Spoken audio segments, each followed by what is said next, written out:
ගෑනු ළමයෙක්ගේ ඒකපාර්ශ්වික ආදරයක් ගැන කතාවක් අහමුද?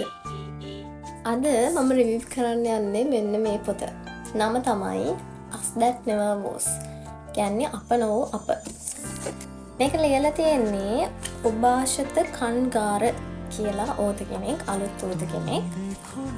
මෙහෙම තමයි පොත තියෙන්නේ. මේ තියෙන එකට හම්බෙච්ච බුක්මාර්ක් එක.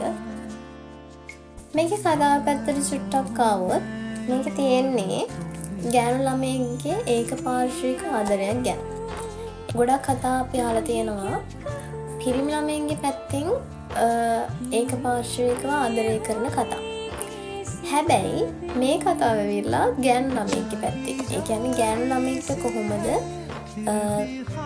අර ක්‍රෂ් එකක් වගේ එකක් තිබ්බොත් දැනෙන්නේ කියන එක තමයි මේ පොතේ කතාව වෙන්නේ.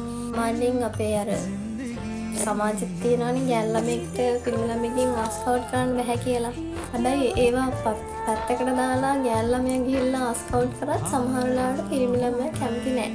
ඒකට හේතුව ගොඩක් පිරිමි ළමයි පස්සෙන් එන ගෑනු ළමයිට කැමති නෑ. ඉතින් ඒ වගේ අර ගෑනු ළමයෙක් තනියම පිරිමි ළමයෙක්ට ආදරය කරන එක කොච්චර අමාරුද කියන එක තමයි මේ පොතේ කතා වෙලා තියෙන්නේ.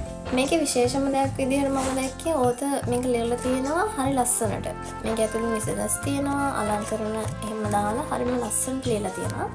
හැබැයි කතාව ඇතුළේ ගත්තොත් කතාවේ ලොකු එකක් නැහැ. ඒ කියන්නේ ලොකු කතාවක් මේක ඇතුළේ නැහැ. ගොඩක් කතා වෙන්නේ ඒ ගෑනු ළමයාගේ පැත්තෙන් යාට දැනෙන ඒ හැඟීම් ටික. ගෑනු ළමයෙක් විදිහට ඔයාලට ක්‍රෂ් එකක් එහෙම තිබ්බනම් මේ පොත කියවලා බලන්න. මේක ඔයාලට ගොඩක්ම දැනෙන විදිහ පොතක් වෙයි. ඉතින් මේ කියවලා තියෙන අය කමෙන්ට් එකක් දාන්න යන්න පහලින් කියවපු නැති අය අනිවාර්යයෙන්ම කියවන්න. හරිම ලස්සන පොතක්.